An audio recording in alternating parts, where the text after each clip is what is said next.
এটা আসলে আমার চেষ্টা এবং আমার ইচ্ছাই হয়েছে। তখন সবাই আমাকে একটু নায়িকা সুলভ পরিবারের হাত ধরে তো প্রশ্নই আসে না। আমার পরিবার একদমই এগেইনস্টে ছিল যে, "না, আমরা মিডিয়াতে তোমাকে কাজ করতে দিব না।" এটা আসলে আমার চেষ্টা এবং আমার ইচ্ছাই হয়েছে। আমি যখন টিনেজে পড়লাম, লাইক 9-10 বা কলেজের ফার্স্ট ইয়ারের দিকে, তখন সবাই আমাকে একটু নায়িকা সুলভ ভাবতো যে, আচ্ছা মেয়েটা একটু সাজুগুজু করে বা দেখতে সুন্দর, কথা বলে সুন্দর। অনেকে আমাকে বলতো যে উপস্থাপনা ট্রাই করো, because you are very well spoken, why don't you do it. আমি তখন ভাবতাম যে আরে কি বলে, মডেল নায়িকা বলছে বা মডেলিং করতে বলছে, উপস্থাপনা করতে বলছে, আমি তো ওইভাবে কাউকে চিনি না, আমার বাসায় জানলে তো মেরেই ফেলবে, সো কীভাবে শুরু করা যায়। তো ওই সময়টা আসলে ইনফ্লুয়েন্সিং ইন্ডাস্ট্রিটা মাত্র গ্রো হওয়া শুরু করেছে।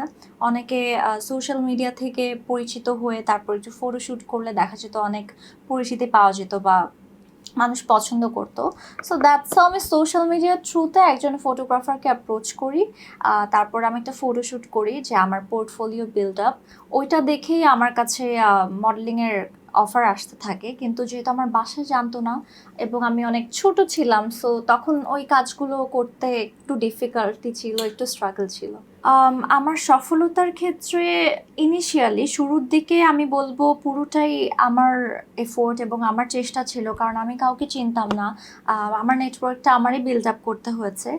বাট পরবর্তীতে যখন আমার ফ্যামিলি দেখলো যে আচ্ছা না, ও ভালোই কাজ পাচ্ছে বা ভালো কাজ করছে, প্রশংসিত হচ্ছে, তখন 1-1.5 বছর পরে আমাকে অনেক সাপোর্ট করা শুরু করে। তখন তো মানে যত ধরনের সাপোর্ট দেয়া যায় একজন আর্টিস্ট হওয়ার পেছনে, সব ধরনের পেয়েছি, কিন্তু প্রথম দিকের 1-1.5 বছরটা আমার খুব ধকল গিয়েছে এবং সব কিছু আমার একাই করতে হয়েছে। আমি তো তখন অনেক ছোট ছিলাম, আই ওয়াজ লাইক 17-18। সো ওই সময়টা একটু স্ট্রাগল করতে হয়েছে। হ্যাঁ, এরকম তো হয়। ধরুন আপনি যখন খুব কম বয়স্ক বা একটা ইন্ডাস্ট্রিতে নতুন, তখন অনেক মানুষ আপনার অ্যাডভান্টেজ নেওয়ার চেষ্টা করে। সো সেই হিসাবে অনেকে নানান রকম কথা বলেছে বা যেটা হয় ইউজুয়ালি। বাট আমি ওটাকে ওভারকাম করে আমি যারা আমার কোয়ালিফিকেশন বা আমার প্রেজেন্টেশনের জন্য আমাকে নিতে চেয়েছে তাদের সাথেই আমার কাজটা হয়েছে। আর স্ট্রাগল বলতে তখন আসলে দেখা যেত যে মাগরিবের মধ্যে বাসায় চলে আসবে, এই ধরনের ডিফিকাল্টিস ছিল। বাসা থেকে যেহেতু স্কুলে যাচ্ছে বা কলেজে যাচ্ছে বা কোচিংয়ে যাচ্ছে, ওখান থেকে কোথায় যাচ্ছে, তো টাইমের একটা ব্যাপার ছিল। আপনারা তো সবাই জানেন যে শ্যুটের কোনো টাইম লিমিট নেই। ধরেন সকালবেলা শুরু হয়েছে, পরদিন রাত কিংবা ভোর হয়ে গেল, এরকম হয়। বা ফটোশ্যুটে একটু টাইম কম লাগে, তারপর সন্ধ্যা রাত তো হয়ে যায়। তো এইগুলো ম্যানেজ করা, বা আমার তখন আর্থিক অবস্থা খুব একটা ভালো ছিল না। আমি আমার পরিবারের কথা বলছি না, আমার নিজস্ব আর্থিক অবস্থা আর কি। প্রথম মানে ওইটাই জানতে চাইছিলাম যে প্রথম রেমুনারেশন কিরকম ছিল সেটা। প্রথম রেমুনারেশন ফটোশ্যুটে প্রথম রেমুনারেশন পেয়েছিলাম 5000 এর মতো।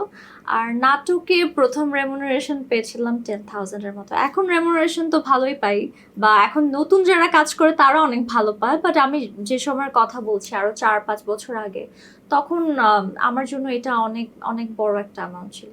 মডেলিং যখন করতাম, আম্মু আব্বু আত্মীয় স্বজন কেউই জানতো না। সো অবশ্যই ওটা আসলে আমি জমিয়ে কিছু একটা করেছিলাম, মনে নাই কি করেছি।